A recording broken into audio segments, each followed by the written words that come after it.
Assalamualaikum warahmatullahi wabarakatuh. Selamat siang, salam sejahtera untuk kita semua. Pertemuan ke-14 untuk mata kuliah pengantar manajemen dengan topik yaitu komunikasi, konflik dan negosiasi.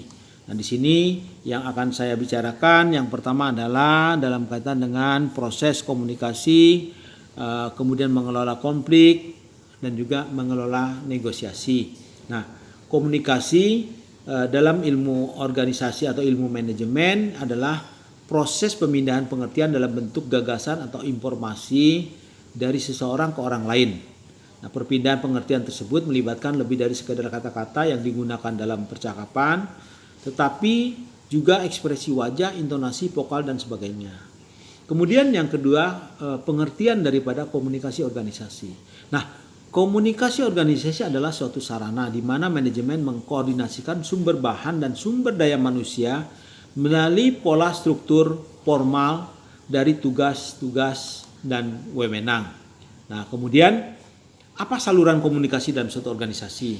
Nah, ini adalah saluran komunikasi. Pertama adalah komunikasi vertikal, yaitu komunikasi ke bawah atau downward communication, yang dimana dimulai dari suatu manajemen puncak mengalir ke bawah melalui tingkatan manajemen sampai ke karyawan.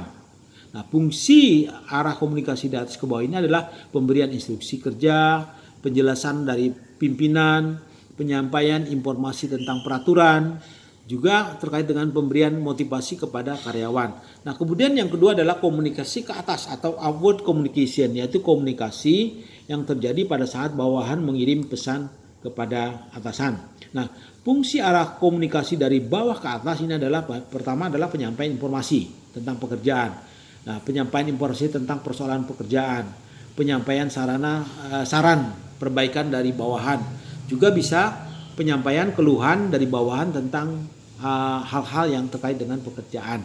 Nah, kemudian tadi ada komunikasi vertikal, ya, dari atas ke bawah. Kemudian ada komunikasi horizontal.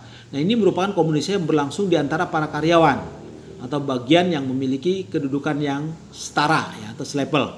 Ini dalam kaitan bagaimana mengkoordinasikan tugas, bagaimana memecahkan masalah, saling berbagi informasi, dan juga membina hubungan melalui kegiatan bersama. Nah, kemudian ada lagi namanya komunikasi lintas saluran atau interline communication. Nah, ini merupakan komunikasi untuk berbagi informasi melalui batas-batas fungsional.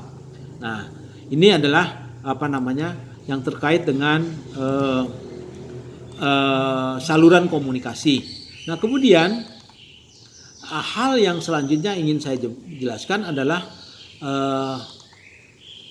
hambatan dalam komunikasi. Nah, hambatan komunikasi ini ada hambatan teknis. Nah, ini terkait dengan fasilitasi dalam kaitan dengan atau infrastruktur terkait dengan peralatan komunikasi.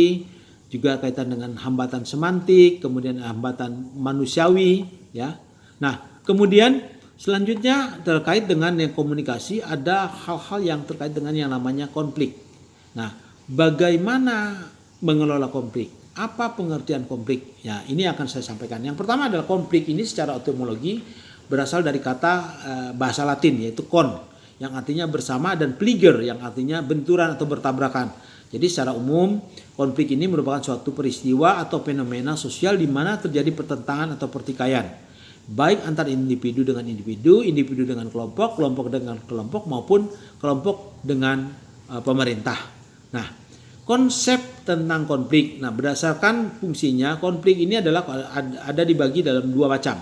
Yang pertama disebut dengan konflik fungsional, ya, yaitu konflik yang mendukung pencapaian tujuan kelompok dan memperbaiki kinerja kelompok. Yang kedua adalah konflik disfungsional atau dysfunctional konflik, yaitu konflik yang merintangi pencapaian tujuan kelompok. Nah, kemudian selanjutnya saya ingin menjelaskan tentang bagaimana kita mengelola negosiasi, ya.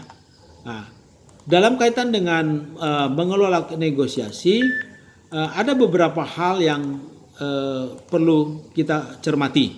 Nah, di mana seringkali dalam hal proses penyelesaian suatu konflik ini biasanya melibatkan hal-hal yang terkait yang namanya negosiasi. Jadi negosiasi ini dapat dilihat sebagai suatu proses di mana dua pihak atau lebih yang berbeda pendapat berusaha mencapai kesepakatan.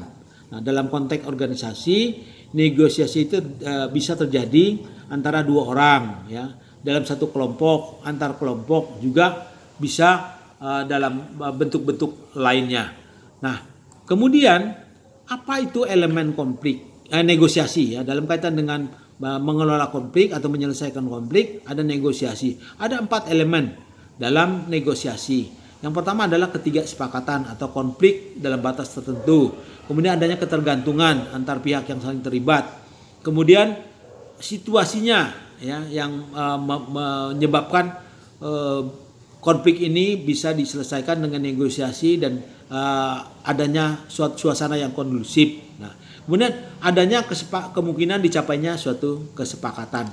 Nah, itu hal-hal yang terkait dengan yang namanya negosiasi, ya. Demikian mungkin yang bisa saya sampaikan. Wabillahi taufiq wal hidayah. Wassalamualaikum warahmatullahi wabarakatuh.